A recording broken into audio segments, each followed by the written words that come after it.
Hello दोस्तों, स्वागत है आपका स्टडी स्कोप यूपीएससी में। हम 2020 का जो जीएस पेपर है उसको डिस्कस कर रहे हैं। उसके ईच एंड एवरी पॉइंट को अच्छे से डिस्कस करते हुए चल रहे हैं। हमने 2013 और 14 का जीएस पेपर है उसको डिस्कस कर लिया है। जो नए व्यूवर हैं वो प्लेलिस्ट में जाकर चेक कर सकते हैं। साथ ही में 2024 का पेपर मैंने एग्जाम हॉल में किस माइंडसेट के साथ दिया था, किस प्रकार से मैंने वहाँ पर लॉजिक्स का यूज़ किया था, उसको भी आप जाकर वहाँ पर देख सकते हैं। तो चलते हैं आज के प्रश्नों पर। आज का हमारा पहला प्रश्न है, विकास की वर्तमान स्थिति में कृत्रिम बुद्धिमत्ता यानी कि आर्टिफिशियल इंटेलिजेंस निम्नलिखित में से किस कार्य को प्रभावी रूप से कर सकती है। मैंने कहा था पहले कि जो साइंस एंड टेक के प्रश्न होते हैं उसमें ऑल ऑफ द अबव कर सकते हैं, क्योंकि साइंस में जब भविष्य में क्वेश्चन आता है तो उसमें काफ़ी स्कोप होता है कि फ्यूचर में क्या पता ये चीज़ पॉसिबल हो जाए, इसलिए हम उसमें ऑल ऑफ द अबव पर जाते हैं। लेकिन कुछ प्रश्न साइंस एंड टेक आते हैं जिसमें यूपीएससी हर बार खेल करती है, उनको हमें समझने की जरूरत होती है कि उन प्रश्नों में ऐसी क्या बात होती है कि उसमें all of the above answer नहीं होता है। उसमें से ये प्रश्न आज का एक है। ऑल ऑफ द अबव हम साइंस एंड टेक के प्रश्न में तब करते हैं जब जो प्रश्न में मूल भावना पूछी गई, प्रश्न का जो कोर कॉन्सेप्ट है उसके साथ जो ऑप्शन है वो मेल खाते हो। क्या ये कोर कॉन्सेप्ट ये चीज़ कर सकता है, नहीं कर सकता, तब हम उसको कर सकते हैं। जैसे कि इस प्रश्न में पहला पॉइंट है, औद्योगिक इकाइयों में विद्युत की खपत कम करना कृत्रिम बुद्धिमत्ता है। किस प्रकार से कम कर सकता है? आर्टिफिशियल इंटेलिजेंस का यूज करके। जब घर के अंदर कोई ना हो तब लाइट बंद कर दे, जैसे औद्योगिक इकाइयों के अंदर जब उत्पादन कम हो रहा हो तब जो विद्युत है उसको बंद कर दे। आर्टिफिशियल इंटेलिजेंस है वो इस प्रकार का कार्य कर सकती है। तो पहला पॉइंट सही हो जाता है कि हाँ ये चीज़ पॉसिबल है। दूसरा है सार्थक लघु कहानियाँ और गीतों की रचना करना। यहाँ पर यूपीएससी ने एक वर्ड दिया है सार्थक, ये जानबूझकर दिया है। ऐसा सीधा लिख दे कि लघु कहानी और गीतों की रचना करना, तब तो क्या पता पॉसिबल हो जाता, लेकिन इसने कहा सार्थक, कोई वैल्यूएबल पॉइंट आना चाहिए। जैसे जो ह्यूमन है वो कोई कहानी की रचना कर रहा है, कोई कविता की रचना कर रहा है, तो वो क्या है, सार्थक होगी। लेकिन जो आर्टिफिशियल इंटेलिजेंस है, कृत्रिम बुद्धिमत्ता है, वो किसका यूज़ करता है? वो ह्यूमन माइंड का यूज़ करता है। तो जो पहले बनी बनाई चीज़ें हैं जो उसके एल्गोरिथम में सेट हो रखी है उसके अकॉर्डिंग क्या करेगी, वो कविता की रचना करेगा। यानी कि जो मछली जन की रानी है, जीवन उसका पानी, ये कविता होगी, तो उस लाइन्स को उठाएगा, उन वर्डों को उठाएगा और ऊपर नीचे करके कोई कविता बना देगा। लेकिन जो कृत्रिम बुद्धिमत्ता है वो खुद का कुछ जनरेट नहीं कर सकती, वो ह्यूमन ने कुछ कर रखा है पहले से जनरेट, उसी के अकॉर्डिंग क्या कर रही है, डिसीजन ले रही है। दूसरा पॉइंट एलिमेंट होता है, तो आंसर अपना आ जाता है बी। अब बी ऑप्शन है, इसमें और कौन सा ऑप्शन नहीं है, वो है पांचवा।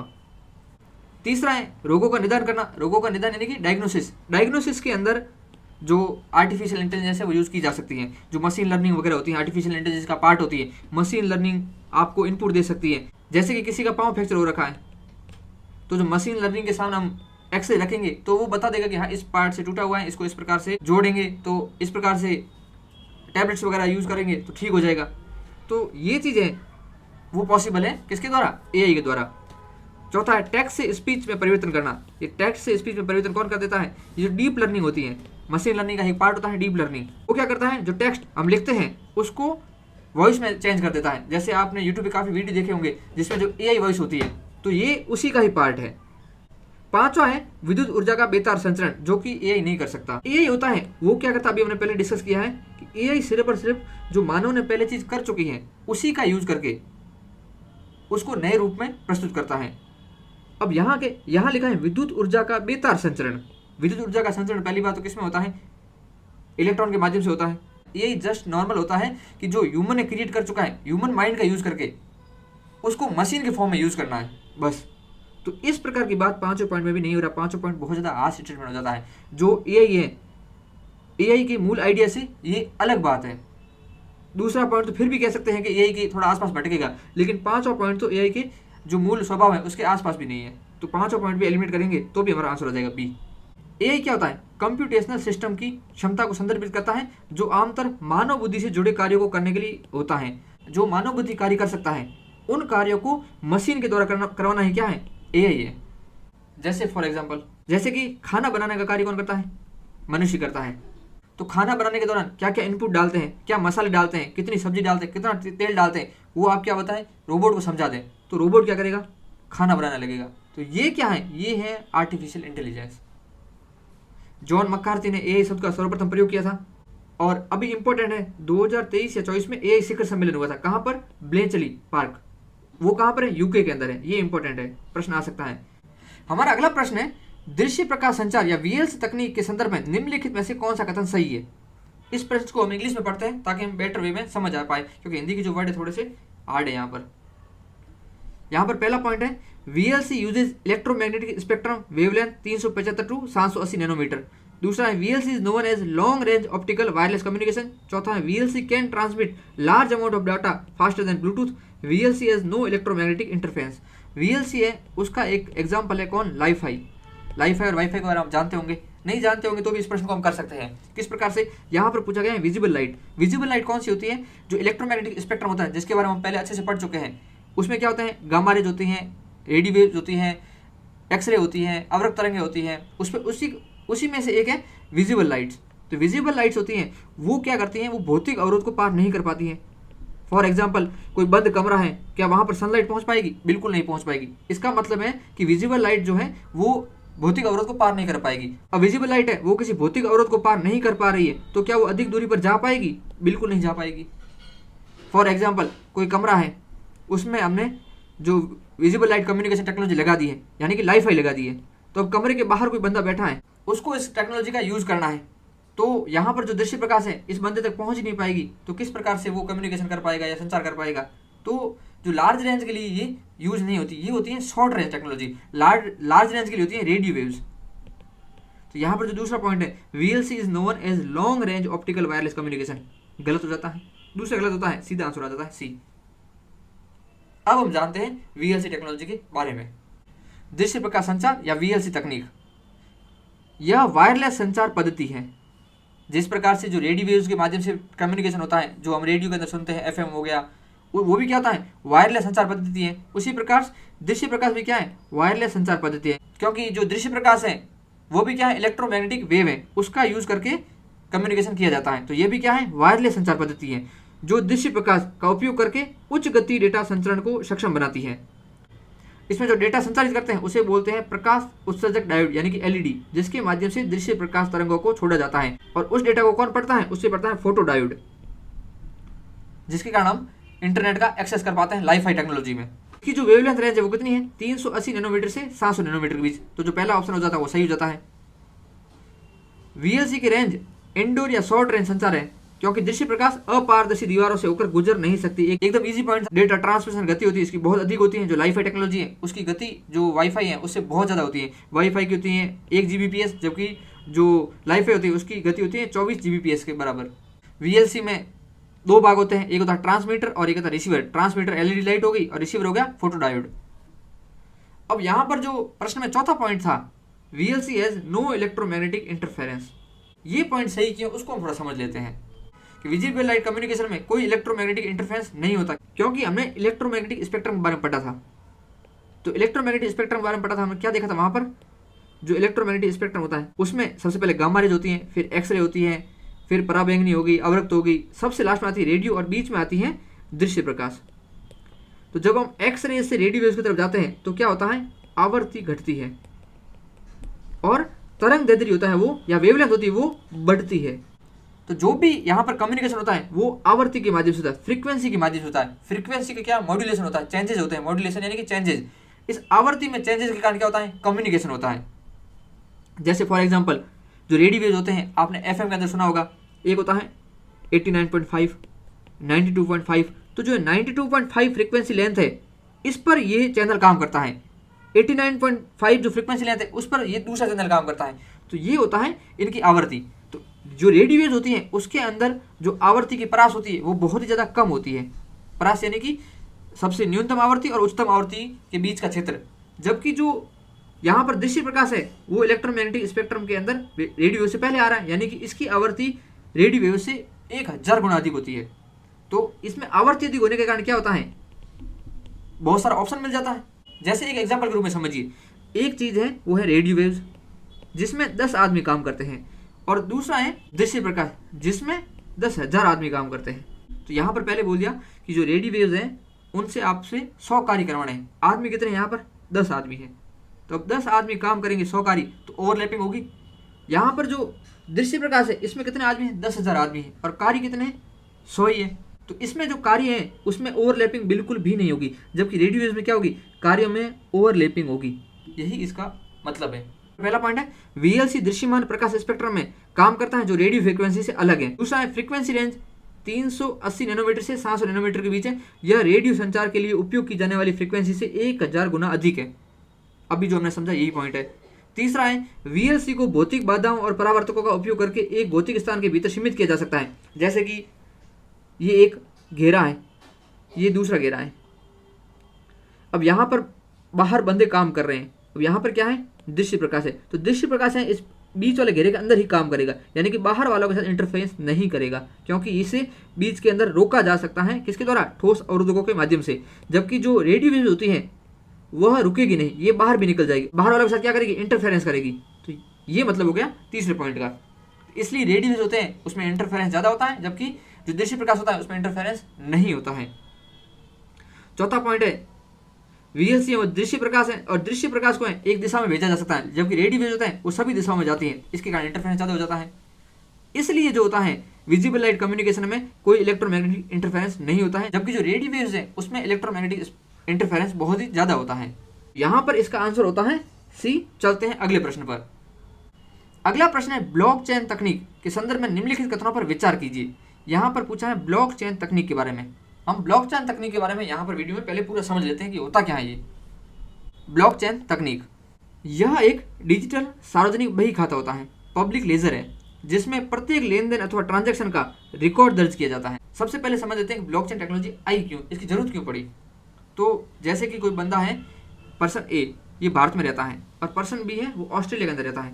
पर्सन ए को पैसे ट्रांसफर करने थे पर्सन बी को, लेकिन बैंक के माध्यम से ये सीधा कर नहीं सकता, इसके लिए थर्ड पार्टी कोई चाहिए बीच में। थर्ड पार्टी कौन होते हैं, जैसे केंद्रीय बैंक वगैरह हो गए, या फिर जो स्विफ्ट प्रणाली हो गई उसमें थर्ड पार्टी होगी। वे क्या करते हैं, मनी ट्रांसफर करते हैं ए पर्सन से बी पर्सन के बीच। तो इसमें क्या होता है, थर्ड पार्टी के साथ एक तो टाइम ज़्यादा लगता है, दूसरा ये महंगा हो जाता है। इस थर्ड पार्टी को हटाने के लिए क्या आई, ब्लॉकचेन टेक्नोलॉजी आई, कि सीधा है पर्सन ए है वो पर्सन बी को पैसे भेज सकता है, किसी के बीच में जरूरत नहीं है। तो इसलिए ब्लॉकचेन आया, क्योंकि ये सस्ता था, फास्टर था, और विदाउट थर्ड पार्टी का इसमें ट्रांजेक्शन किया जा सकता था। इसमें बात थी कि ये डेटा स्टोर करता है, जैसे कि हम कोई भी डेटा होते हैं, जैसे हमारा नोट्स है, ये भी क्या है, डेटा है। इसको हमने यहाँ पर इस फॉर्म में लिख दिया, ये स्टोर कर दिया। एक्सेल फाइल होती है, उसके अंदर हम डेटा स्टोर करते हैं टेबल के रूप में, जो टेबल होती है उसमें एक्सेल फाइल के रूप में हम डेटा स्टोर करते हैं। तो ब्लॉकचेन में जो डेटा होता है वो ब्लॉक के माध्यम से, जो एक ब्लॉक हो गया उसके अंदर एक जानकारी हो गई एक ट्रांजैक्शन की, दूसरा ब्लॉक आया उसमें दूसरे ट्रांजैक्शन की जानकारी होगी, तीसरा ब्लॉक आया उसमें तीसरे ट्रांजैक्शन की जानकारी होगी। तो इसमें क्या होता है, डेटा ब्लॉक के रूप में संग्रहित किया जाता है। अब इस ब्लॉकचेन के लिए टेक्नोलॉजी कौन सी होती है, इसमें होती है डिस्ट्रीब्यूटेड लेजर टेक्नोलॉजी, वितरित बही खाता। इसको हम बहुत ही अच्छे से समझेंगे कि डिस्ट्रीब्यूटेड लेजर टेक्नोलॉजी है क्या। सबसे पहले यहाँ पर वर्ड आया है लेजर। लेजर का क्या मतलब है, यहाँ पर एक एग्जाम्पल समझिए आप, कि पहले पुरानी दुकान होती थी, वहाँ पर क्या करते थे, जो दुकानदार होते थे वो कॉपी के अंदर हिसाब रखते थे पूरा अपना। कोई बंदा गया उससे कुछ खरीदने, तो उसने 10 रुपये की चीज़ खरीदी, तो वो क्या करता था, 10 रुपये कॉपी में लिख देता कि ये 10 रुपये का ट्रांजेक्शन हो गया। फिर दूसरा बंदा गया, उसने 200 रुपये की कोई चीज़ खरीदी, तो वो अपनी कॉपी में 200 रुपये नोट कर देता, यानी कि आज के दिन के अंदर कितने लोग मेरे से लेने आए। तो वो क्या होता था, वो बही खाता कहलाता था। तो लेजर का मतलब ही क्या है, बही खाता ही है। इसमें क्या होता है, ब्लॉकचेन के अंदर जो ब्लॉक बनते हैं उसमें क्या होता है, डेटा होता है, जो बही है ये। तो ये ब्लॉक बने, इन ब्लॉक की श्रृंखला को, ये जो ब्लॉक जुड़ गए आपस में, इसे क्या बोलते हैं, इसे ही लेजर बोलते हैं। ब्लॉकचेन में जो भी ट्रांजैक्शन होता है उसकी जानकारी ब्लॉक में होती है। जैसे ही ट्रांजैक्शन होता है दूसरा ब्लॉक ऐड हो जाता है, जैसे कि ए ट्रांजैक्शन हुआ पहले, फिर बी ट्रांजैक्शन हुआ, फिर सी ट्रांजैक्शन हुआ, फिर डी ट्रांजैक्शन हुआ, ये सारे आपस में जुड़ गए चेन के रूप में। तो ये पूरी श्रृंखला है, इसको बोलते हैं लेजर। ये तो बात होगी लेजर की। अब ब्लॉकचेन टेक्नोलॉजी है क्या, उसको हम पूरा अच्छे से समझते हैं। जैसे कि यहाँ पर एग्जाम्पल समझिए कि यहाँ पर कोई ए बंदा है, बी बंदा है, सी बंदा है और डी बंदा है। यहाँ पर क्या हो रहा है, पैसों का ट्रांसफर हो रहा है। जैसे कि ए के पास पहले पैसे थे $10, तो सबसे पहले जानकारी आ गई एक ब्लॉक के रूप में कि ए के पास $10 हैं। ए ने ट्रांसफ़र की बी को, तो दूसरे ब्लॉक के अंदर आ गया कि ए टू बी $5। फिर बी ने सी को पैसे भेजे $3, तो तीसरा ब्लॉक आया बी टू सी $3। फिर सी ने पैसे भेजे डी को $1, तो चौथा ब्लॉक बना कि सी टू डी $1। तो यहाँ पर जो ये ब्लॉक है, ये ब्लॉक आपस में क्या है, चैन के रूप में जुड़े हुए हैं। तो सबसे पहले तो इस श्रृंखला को क्या बोलेंगे, लेजर बोलेंगे। अभी हमने समझा, यहाँ पर ये ब्लॉक हो गए, और ये क्या है, चैन ऑफ ट्रांजैक्शन है। तो यहाँ पर क्या है, चेन ऑफ ट्रांजेक्शन है। यहाँ पर पहले ब्लॉक से दूसरा ब्लॉक जुड़ा हुआ है, दूसरे ब्लॉक से तीसरा और तीसरे से चौथा ब्लॉक जुड़ा हुआ है। तो ये क्या बन गई, चेन बन गई। ये ट्रांजेक्शन की जो चेन होती है, इसी कारण इसको क्या बोलते हैं, ब्लॉक चेन टेक्नोलॉजी। तो इस ट्रांजेक्शन में क्या हो रहा है, यहाँ पर सबसे पहले आप देख रहे हैं जो सारी जानकारी बीच में लिखी हुई है, यानी कि जिस प्रकार से क्या होता है, भारत के अंदर बैंक है और भारत के जो लोग हैं वो एक दूसरे से ट्रांजेक्शन करते हैं सभी। तो वो ट्रांजेक्शन को क्या करते हैं, एक केंद्रीय बैंक होता है, वो सारे डेटा को क्या करता है, संग्रहित करता है। जैसे कि यहाँ पर आप बीच में देख लीजिए कि यहाँ पर एक केंद्रीय बैंक है, वो इस डेटा को लिए हुए हैं, कौन से, इस लेजर डेटा को। लेकिन इस ब्लॉकचेन के अंदर क्या होता है कि कोई भी बंदा, everyone on the network can see where is the money and how much money each one has its pocket. जैसे कि यहाँ पर सी है, वो देख सकता है कि ए के पास कितने पैसे बचे हैं, बी है वो डी के पैसे देख सकता है कि डी के पास कितने पैसे बचे हैं। जैसे कि यहाँ पर एग्जांपल ए है, वो डी को $15 का ट्रांजेक्शन करता है, लेकिन ए के पास कितने पैसे हैं, $10 ही है। तो जो बी और सी है वो डिनाई कर देंगे इस ट्रांजेक्शन को कि भाई ए के पास पैसे ही नहीं है, $15 ट्रांजेक्शन कर कैसे देगा। यही बात यहाँ पर लिखी गई है कि ए से डी को पैसे जाएंगे $15, इस ट्रांजेक्शन को इनवैलिड घोषित कर देंगे जो बाकी सी और बी है, क्योंकि ये भी देख सकते हैं कि ए के पास कितने पैसे हैं। तो यहाँ पर क्या होता है, everyone decide whether a transaction is valid और नॉट। और यहाँ पर जो ये लेजर है, इसकी कॉपी हर बंदे के पास जाएगी, ए के पास भी होगी, बी के पास भी होगी, सी के पास भी होगी, डी के पास भी होगी। अब सबके पास कॉपी है, सबके पास पूरी जानकारी पड़ी है, तो यहाँ पर किसी सेंट्रलाइज अथॉरिटी की जरूरत पड़ती ही नहीं है। इसलिए ये होता है डिसेंट्रलाइज, क्योंकि यहाँ पर हिसाब सबके पास पहुँच जाता है। प्रत्येक ब्लॉक ऐड होता है, ये सूचना बी के पास भी पहुँच गई, सी के पास भी पहुँच गई, ए के पास भी पहुँच गई और डी के पास भी पहुँच गई। इसलिए यहाँ पर किसी को डेटा रखने की जरूरत है ही नहीं। जैसे ही कोई ट्रांजेक्शन होता है, हर जितने भी उस नेटवर्क के अंदर जुड़े हुए लोग हैं, सबके पास जानकारी पहुँच जाती है। तो यही बात आगे लिखी गई है, why it is called decentralize ledger technology. प्रत्येक बंदा है वो लेजर की कॉपी रखता है, इसलिए don't need the centralize place that hold the ledger. जैसे कि बैंकिंग के अंदर आरबीआई है, वो सेंट्रलाइज अथॉरिटी है, उसको सारा डेटा अपने पास रखना पड़ता है कि ट्रांजेक्शन कहाँ हो रहा है, कैसे हो रहा है। जबकि यहाँ पर everyone have the copy of ledger, इसलिए किसी सेंट्रल अथॉरिटी की जरूरत होती ही नहीं है। अब यहाँ पर अगला प्रश्न आता है कि ब्लॉकचेन में एक बार किसी भी लेन देन को दर्ज करने पर इसे ना तो वहाँ से हटाया जा सकता है और ना ही इसमें संशोधन किया जा सकता है। ये बात एकदम सही है। ऐसा क्यों है, क्यों ब्लॉकचेन के अंदर एक बार कोई भी चीज़ ऐड होगी उसको संशोधित नहीं किया जा सकता है? तो सबसे पहले हमें जानना पड़ेगा कि ये जो ब्लॉक होता है, ये ब्लॉक है क्या। तो यहाँ पर जो ये ब्लॉक होता है, इस ब्लॉक में 3 प्रकार की जानकारी होती है।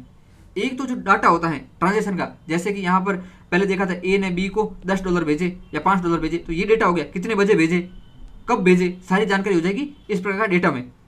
दूसरी यहाँ पर होगी हैश की जानकारी। हैश क्या होता है, एक कोड होता है किसी प्रकार का, और ये क्या होता है, ये इस ब्लॉक का फिंगरप्रिंट होता है। ये एक स्पेसिफिक इसी ब्लॉक का होगा। हर ब्लॉक का एक अलग हैश होता है, जैसे कि हर मनुष्य के पास उसका अपना फिंगरप्रिंट है, वैसे ही हर ब्लॉक का एक अलग फिंगरप्रिंट है, उसे ही बोलते हैं हैश।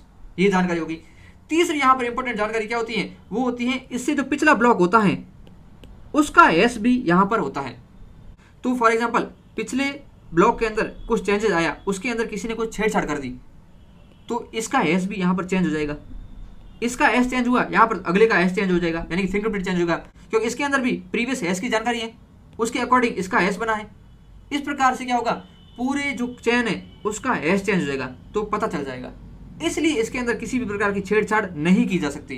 अब अगला प्रश्न आता है, how transaction add in ledger. Ledger के अंदर ट्रांजेक्शन ऐड होता कैसे है? तो यहाँ पर सबसे पहले जानना है कि जो बिटकॉइन नेटवर्क होता है उसके अंदर 2 प्रकार की कीज होती है, 2 प्रकार की चाबियाँ हैं। एक होती है प्राइवेट की, एक होती है पब्लिक की।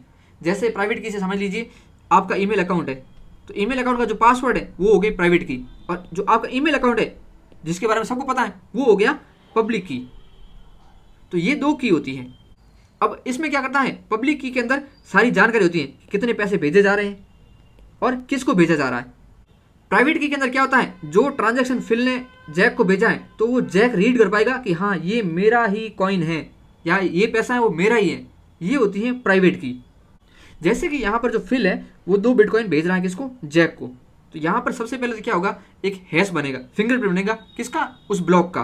तो उस ब्लॉक के अंदर क्या हो जाएगी, एक इनक्रिप्टेड जानकारी होगी, जिसको कौन खोल पाएगा, जिसको खोल पाएगा सिर्फ और सिर्फ जैक की प्राइवेट की। उसके साथ ही उसमें जो पब्लिक जानकारी होगी, यानी कि जो फिल है वो जैक को पैसे भेज रहा है या फिर बिटकॉइन भेज रहा है, कितने भेज रहा है, ये होगी पब्लिक जानकारी। ये जो जितने भी नेटवर्क के अंदर लोग होते हैं उन सबके पास पहुंच जाती है।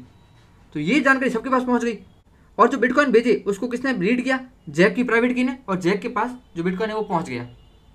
ये तो बात हो गई, यहाँ तक बिटकॉइन पहुंचा है, लेकिन ये अभी तक लेजर के अंदर जो लेजर था, श्रृंखला थी, उसमें ऐड नहीं हुआ है। उसमें ऐड होने के लिए एक नाम आता है माइनिंग का। आपने सुना होगा ब्लॉकचेन टेक्नोलॉजी के अंदर माइनिंग वर्ड। तो यहाँ पर ट्रांजेक्शन तो हो गया, लेकिन ये अभी तक लेजर के अंदर ऐड नहीं हुआ है। लेजर में ऐड करने के लिए आते हैं माइनर्स, जो माइनिंग प्रोसेस के माध्यम से जो ब्लॉक है उसको लेजर में ऐड कर देते हैं। अब माइनर्स क्या होते हैं, माइनर्स कंप्यूटर के मालिक होते हैं, जो क्या करते हैं, कंप्यूटर एल्गोरिथम का यूज करते हैं, गणितीय गणना का यूज करते हैं। उसके माध्यम से वो क्या करता है, वो कंप्यूटर एल्गोरिथम होता है उसको सॉल्व करने का ट्राई करते हैं। तो यहाँ पर जो माइनर्स होते हैं वो क्या करते हैं, सबसे पहले तो वैलिडेट करते हैं कि जो ये ट्रांजेक्शन हो रहा है ये एकदम वैलिडेट है। जो जैक फिल को पैसे भेज रहा है, जैक के वॉलेट में पैसे पड़े हैं और फिल के पास जा रहे हैं, इसको वैलिडेट कर दिया। दूसरा यहाँ पर आता है एक स्पेशल की फाइंड करते हैं, रैंडम पजल के माध्यम से। कंप्यूटर की गणना होती है ये, उसके माध्यम से एक पजल फाइंड करते हैं। उस पजल को फाइंड करने के लिए क्या चाहिए, बहुत ही ज़्यादा कंप्यूटेशनल जो गणना है वो चाहिए। तो यहाँ पर जो माइनर्स होते हैं यही काम करते हैं। Miners solve the computer mathematical puzzle, और जो सबसे पहले इस पजल को सॉल्व कर देता है, जो फर्स्ट माइनर होता है, उसको फाइनेंशियल रिवॉर्ड मिलता है। उसके साथ ही जो ब्लॉक होता है वो ब्लॉक लेजर के अंदर ऐड हो जाता है। यानी कि जो ये ब्लॉक थे, इसमें जो फिल वाला ब्लॉक है ये जुड़ गया कि फिल ने जो सॉल्ट को पैसे भेजे, ये वाली चीज़ ऐड हो गई। तो यहाँ पर ये जो काम हुआ है, कौन सा, जो माइनर्स ने प्रॉब्लम सॉल्व की, इसे ही बोलते हैं प्रूफ ऑफ वर्क। आपने वर्ड सुना होगा, प्रूफ ऑफ वर्क क्या है, जो माइनर्स ने पजल सॉल्व की उसे बोलते हैं प्रूफ ऑफ वर्क। और प्रूफ ऑफ वर्क जो करता है उसको मिलता है financial rewards. Adding a block in blockchain is called mining. तो ब्लॉकचेन है क्या, ब्लॉकचेन है कलेक्शन ऑफ रिकॉर्ड का, लिंक्ड विद ईच अदर, सारे ब्लॉक एक दूसरे से जुड़े हुए हैं, सबको ये जानकारी पता होती है और प्रोटेक्टेड होते हैं क्रिप्टोग्राफी के माध्यम से। इसको कोई भी चेंज नहीं कर सकता और ये डिसेंट्रलाइज होते हैं। अब चलते हैं हमारे प्रश्न पर। तो यहाँ पर पहला पॉइंट है, यह एक सार्वजनिक खाता है जिसका हर कोई निरीक्षण कर सकता है, परंतु जिसे कोई भी एक उपभोक्ता नियंत्रित नहीं करता। इंग्लिश में देखिए, it is public ledger that everyone can inspect but which no single user control. कोई भी इसको कंट्रोल नहीं करता, एक ये वीक केंद्रीकृत होता है। तो पहला पॉइंट हो जाता है सही, अभी हमने देखा। दूसरा पॉइंट है, the structure and design of blockchain in such that all the data in it are about cryptocurrency only. ये बोला है कि क्रिप्टो करेंसी जो है उसके अंदर ही यूज होती है ब्लॉकचेन, बाकी किसी में नहीं होती। ब्लॉकचेन के बहुत सारे यूजेज हैं, तो ये ओनली वर्ड से भी हम इसको एलिमिनेट कर सकते हैं। अगर दूसरा हम एलिमिनेट करते हैं तो हमारे दो ऑप्शन तो वैसे ही एलिमिनेट हो जाते हैं। पहला सही है, अब तीसरे को देखना है। तो तीसरा पॉइंट है, application that depends on basic feature of blockchain can be developed without anybody's permission. यहाँ ये जो टेक्नोलॉजी वीक केंद्रीकृत होती है, यहाँ पर किसी की परमिशन नहीं चाहिए होती है। तीसरा पॉइंट होता है सही, आंसर होता है डी। यहाँ पर हमने जो ब्लॉकचेन टेक्नोलॉजी है उसके बारे में बहुत ही अच्छे से जान लिया है। आज की वीडियो हमने थोड़े कॉन्सेप्ट जानने की ट्राई किया है, जिसके कारण वीडियो थोड़ा लंबा हो गया है, इसलिए आज की वीडियो को हम यहीं समाप्त करते हैं। मिलते हैं अगली वीडियो के साथ, तब तक के लिए जय हिंद, जय भारत।